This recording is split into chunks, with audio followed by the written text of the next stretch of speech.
احنا صعبنا على نفسنا قوي واتعشت، ما عندهمش الهاف اللي يخوفها. مؤاخذه فرقه عبيطه.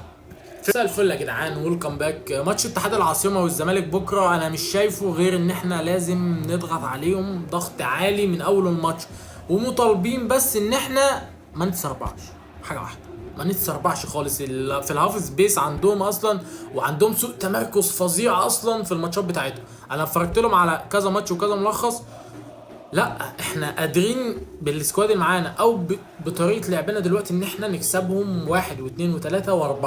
والله العظيم ده مش ببالغ، احنا قادرين ان احنا نعمل كده. ماتش ان شاء الله احنا هنسهله على نفسنا وهننزل بالطريقه المطلوبه وهنكتسحهم. اصلا انا كنت بطالب ان احنا نهاجمهم هناك لانهم فرقه انت لو هاجمتهم هتقدر ان انت لو معاك الكوره قعدت تنقلها بس كده هيظهر الثغرات، هتقدر ان انت تجيب فيهم اجوان بكل سهوله. لكن انت سبت لهم الكوره، ودي حاجه انا شايفها غلط ان انت مع الفرقه دي بالسكواد اللي معاهم ده.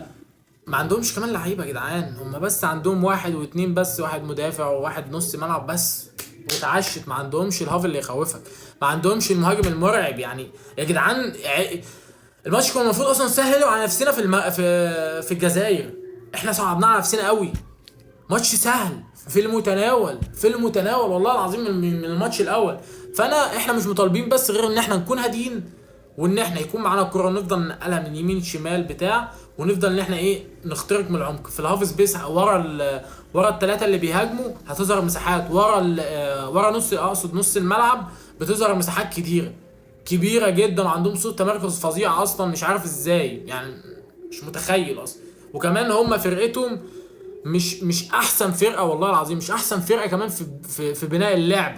انت لو ضغطت عليهم اصلا الماتش الاول، مش هقعد اقول كل شويه الماتش الاول، بس لو كنت ضغطت عليهم انت كنت هتجيب بجوان. والله العظيم كنت هتجيب جونين على الاقل. يا عم دخل فيك جون مش مهم، بس على الاقل كنت هتجيب جونين. هو بيلعبوا الروح وبتاع والقتال ويلا بينا يا جدعان وان شاء الله خير. دي طريقه لعبهم، وما عندهمش والله مش الفرقه اللي تخوفك. انت لو خسرت من دي انت تبقى يعني لا مؤاخذه فرقه عبيطه، فرقه عبيطه لو انت خسرت من الفرقه دي. لازم يا جدعان بكره نضغطهم على قد ما نقدر. انا رايح الاستاد ان شاء الله، ولكن ان شاء الله من بدايه الشوط الاول ان شاء الله 2-0 باذن الله. انا واثق في اللعيبه وهو واثق في الكابتن معتمد جمال ان احنا بكره هنقدر ان احنا نكتسحهم باذن الله. البطوله بتاعتنا ان شاء الله، البطوله بتاعتنا باذن الله هنقدر ان احنا نكسبهم. لازم بس اللعيبه تكون مركزه. لازم بكره الجمهور طبعا كده كده يعمل اللي عليه. لازم كابتن معتمد جمال يعمل اللي عليه، وانا واثق فيه 100% ان شاء الله.